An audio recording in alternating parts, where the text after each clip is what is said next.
January 6th made all the headlines, but there are far more sinister threats to American democracy. Some in plain sight, others hidden. For 250 years, America has been a free republic, or as Americans call it, a democracy. The hallmark of every democracy is voting in free and fair elections. Without them, you have no democracy.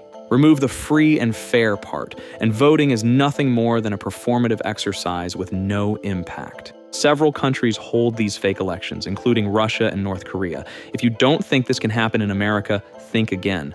So, while Americans may still cast votes, they will be as meaningless as the digital paper they are casted on. There's numerous ways to legally and illegally rig elections, which we'll explore as we're rapidly approaching the point of no return. Authoritarian regimes don't willingly give up their power once seized, and if our elections aren't secured, that's exactly where we're headed. Let's journey down the rabbit hole. For a country that claims to hold elections, Russia has turned voting into nothing more than a performance. How does Putin rig Russia's elections? Let's break it down. First off, opposition candidates are systematically excluded. Legal challenges, imprisonment, or outright exile remove any serious challengers. Without viable alternatives, the people are left with no real choice. Next, the media is fully controlled. The Kremlin pours billions into pro-Putin content, patriotic films, youth festivals, and media campaigns that shape public opinion and ensure voters stay loyal. With all the airwaves controlled, it's hard to hear any dissenting voices. But that's not all. Voter turnout is manipulated through tactics like carousel voting. This is where voters are bussed from one polling station to another, casting multiple ballots. It's a blatant way to inflate numbers and make it look like there's broad support for the regime. There are also statistical anomalies that can't be ignored. Turnout figures that seem too good to be true or election results with disproportionate support for one candidate, these are red flags indicating ballot stuffing and vote manipulation. These methods don't just skew the results, they destroy any chance of a fair election. In Russia, voting has become a show, not a choice. Take a look at these winning percentages for Vladimir Putin and tell me these elections are fair. North Korea is even more obvious. Elections in North Korea are held for the Supreme People's Assembly and local people's assemblies. The electoral process is highly controlled, with only one candidate per district, all pre-selected by the ruling Workers' Party of Korea. Voters are presented with a single name on the ballot and have the option to cast a yes or no vote. To vote no, individuals must cross out the candidate's name in a designated booth, but this action is not secret and can lead to repercussions. Voting against the candidate is considered an act of disloyalty and can result in surveillance, loss of employment, or housing. Official reports from North Korean state media often claim near total voter turnout, with figures approaching 100%. For instance, in the 2023 local elections, the reported turnout was 99.63%, with 99.91% of votes in support of the sole candidates. We probably couldn't get 99% of Americans to agree that puppies are cute, let alone agree that much on a presidential candidate. So, could this happen in America? Did Elon Musk hack the 2024 presidential election for Trump? Many people think he did, including Elon himself and Trump. I'm a technologist. I know a lot about computers. And I'm like, the last thing I would do is trust a computer program. Because it's just too easy to hack. And he knows those computers better than anybody, all those computers, those vote counting computers. And we ended up winning Pennsylvania like in a landslide. And they rigged the election. And now we won, so I'm going to be your president for the Olympics. Because you don't have to vote. Don't worry about voting. The voting, we got plenty of votes. And we'll have it fixed so good you're not going to have to vote. Despite the slew of admissions they rigged the election, which is extremely concerning and bizarre, there's no evidence yet that they actually did. This doesn't mean that U.S. elections haven't been tampered with before and couldn't be in the future. Here's the multitude of vulnerabilities in the election system and how they can be exploited. In 2022, records, video camera footage, and deposition testimony produced in a civil case in Georgia disclosed that its voting system, used statewide, had been breached over multiple days by operatives hired by attorneys for Donald Trump. The evidence showed that the operatives made copies of the software that runs all of the equipment in Georgia and certain other states and shared it with other Trump allies and operatives. Subsequent court filings and public records requests revealed that the breaches in Georgia were part of a larger effort to take copies of voting system software from systems in Michigan, Pennsylvania, Colorado, and Arizona, and to share the software in the operatives' network. According to testimony and declarations by some of the technicians who have obtained copies of the software, they have had access for more than 3 years to the software for the central servers, tabulators, and highly restricted election databases of both election systems and software, and Dominion Voting Systems, the two largest voting system vendors, constituting the most severe election security breach publicly known. Possessing copies of the voting system software enables bad actors to install it on electronic devices and to create their own working replicas of the voting systems, probe them, and develop exploits. Skilled adversaries can decompile the software to get a version of the source code, study it for vulnerabilities, and could even develop malware designed to be installed with minimal physical access to the voting equipment by unskilled accomplices to manipulate the vote counts. Attacks could also be launched by compromising the vendors responsible for programming systems before elections, enabling large-scale distribution of malware.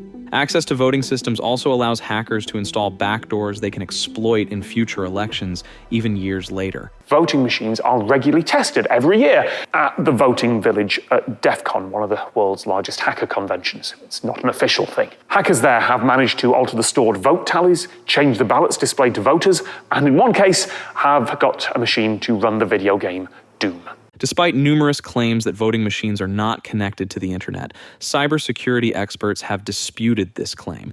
Many of these machines contain modems, which connect to cell phones, which then connect to the internet. And once connected to the internet, they can be hacked. Is there any proof the machines have been hacked? Not yet, but there sure is a lot of interest in them.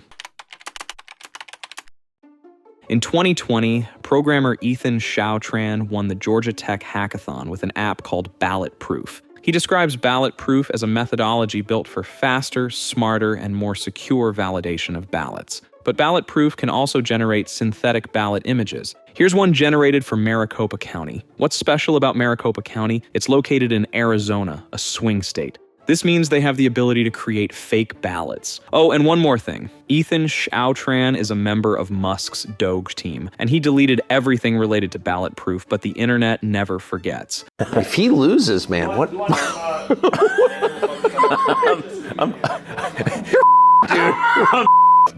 If he loses, I'm Nothing shady going on here, I'm sure. But this is all mere possibility. Other threats are much more obvious and closer to reality. In this video, right-wing activist Joshua Standifer encourages his Christian followers to register as poll workers. At election night, what happens is when the polls start to close or chaos unfolds, they're going to kick the volunteers out. You are actually going to be a paid election worker. You're going to be trained by your local municipality. I call this our Trojan horse in. They don't see it coming. While he doesn't explicitly mention altering votes, we are left to wonder what he means by Trojan horse and chaos unfolds. Bomb threats on Election Day cause all sorts of disruption and chaos. The chaos Joshua Standifer mentioned to his followers prior to Election Day. We've been hearing about a bomb threat from local officials affecting the Maricopa County Recorder's office just around a corner from the vote counting center here. He, of course, is one of the top election officials here in Arizona, but they are telling us they don't believe it's credible. It's very much in line with a number of the other hoax bomb threats that have been affecting Arizona and other states too, believed to be, officials say, linked to Russian actors. These threats allow poll workers to work with the voting systems out of the public eye and distract from other potential threats. Where were these bomb threats? 32 threats were in Pennsylvania counties and 60 in Georgia alone, two of the most important swing states. Coincidence? Well, the FBI reported that these threats came from Russian emails. I'll let you draw your conclusions from there. In April, House Republicans passed the SAVE Act. Under the SAVE Act, most voters wouldn't be able to register to vote with their driver's license alone. Instead, they would need an enhanced driver's license, which are only available in 5 states, or another less common form of documentation like a U.S. passport or birth certificate. 50% of Americans don't possess a passport, and millions of married women have a different name on their birth certificate. 21 million Americans are currently unable to access these documents and would be unable to vote. In March, Trump cut funding for CISA, the Cybersecurity and Infrastructure Security Agency, which handles election security against cyber attacks. If you want to remove the right of the American people to free elections, could you get any more transparent than that? Hacking an election is actually the most risky. A much easier and legally gray method is voter suppression. You've never heard of this man, but he's one of the few left attempting to save our democracy. His name is Greg Palast, and he's an investigative journalist who's uncovered some unsettling things about the 2024 election and how dubious legal methods may have been used to stop citizens from voting. Mostly Republican elections officials have been simply crossing people off the voter rolls. It's not small by any means. What's unusual is that last 2 years, altogether, are you ready? 16.7 million people removed from the voter rolls. Now, there's about half of them, there's good reasons, like they died, they moved, but we are finding in our investigations, and I say my investigations for the ACLU of Georgia, for Black Voters Matter Fund, with our experts, we found that over half the people removed have been removed wrongly based on false, phony information, but interestingly, overwhelmingly, these are voters of color, Black voters, Asian American, Hispanic, and by the way, young voters, a lot of students. Trump lost. That is, if all legal voters were allowed to vote, if all legal ballots were counted, Trump would have lost the states of Wisconsin, Michigan, Pennsylvania, and Georgia. Vice President Kamala Harris would have won the presidency with 286 electoral votes. And if not for the mass purge of voters of color, if not for the mass disqualification of provisional and mail-in ballots, if not for the new mass vigilante challenges in swing states, Harris would have gained at least another 3,565,000 votes, topping Trump's official popular vote tally by 1.2 million. Here are key numbers. 4,776,706 voters were wrongly purged from voter rolls, according to U.S. Elections Assistance Commission data. By August of 2024, for the first time since 1946, self-proclaimed vigilante voter fraud hunters challenged the rights of 317,886 voters. The NAACP of Georgia estimates that by Election Day, the challenges exceeded 200,000 in Georgia alone. No fewer than 2,121,000 mail-in ballots were disqualified for minor clerical errors. At least 585,000 ballots cast in precinct were also disqualified. 1,216,000 provisional ballots were rejected, not counted. 3.24 million new registrations were rejected or not entered on the rolls in time to vote. If the purges, challenges, and ballot rejections were random, it wouldn't matter. It's anything but random. For example, an audit by the state of Washington found that a Black voter was 400% more likely than a white voter to have their mail-in ballot rejected. Rejection of Black in-person votes, according to a U.S. Civil Rights Commission study in Florida, ran 14.3%, or 1 in 7 ballots cast. The nasty little secret of American democracy is that we don't count all the votes, nor let every citizen vote. In 2024, especially after an avalanche of new not-going-to-let-you-vote laws passed in almost every red state, the number of citizens Jim Crowed out of their votes soared into the millions. According to the Brennan Center for Justice, since the 2020 election, at least 30 states enacted 78 restrictive laws to blockade voting. The race-targeted laws ran the gamut from shuttering drop boxes in Black-majority cities to, for the first time, allowing non-government self-appointed vote fraud vigilantes to challenge voters by the hundreds of thousands. Throughout election seasons, the New York Times and NPR and establishment media write stories and editorials decrying vote suppression tactics, from new ID requirements to new restrictions on mail-in voting. But notably, the mainstream press never, ever, not once, will say that these ugly racist attacks on voters changed the outcome of an election. Here's a brief list of the most common voter suppression methods in the U.S. 1. Voter ID laws requiring specific forms of ID that some voters may not have.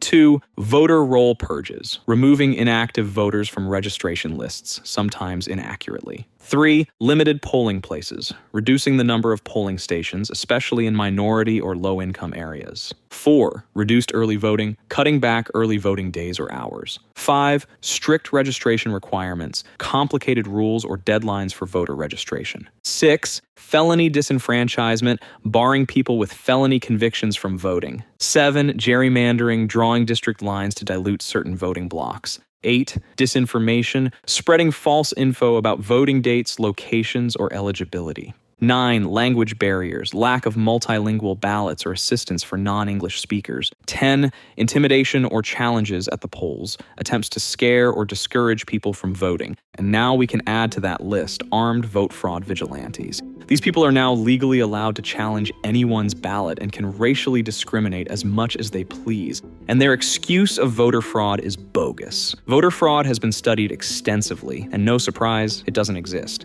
How did this impact the 2024 election? The biggest swing came from the voter purges. Mr. Palast estimates roughly 3.5 million eligible voters were purged. How did these purges happen? Targeted voters are mailed postcards by state elections officials. Voters who don't sign and return the cards, which look like junk mail, are purged.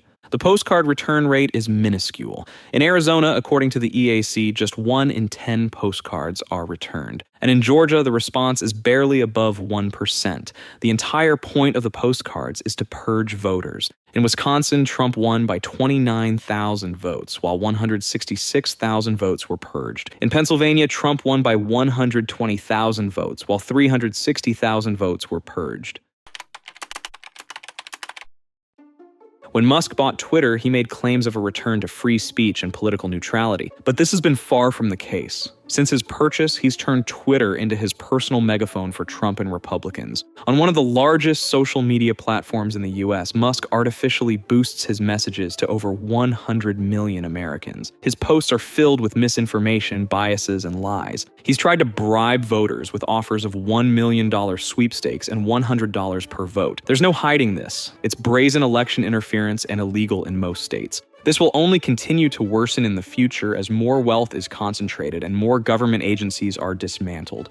In isolation, any of these election vulnerabilities might be mitigated, but in aggregate, these problems point to future elections that are no longer free, merely performative. And if Trump changes the laws to allow himself to run for a third term, Americans may never vote again. Don't take my word for it, take Trump's. In 4 years, you don't have to vote again. We'll have it fixed so good you're not going to have to vote. I'm Adam Stein, and this is Future Finance.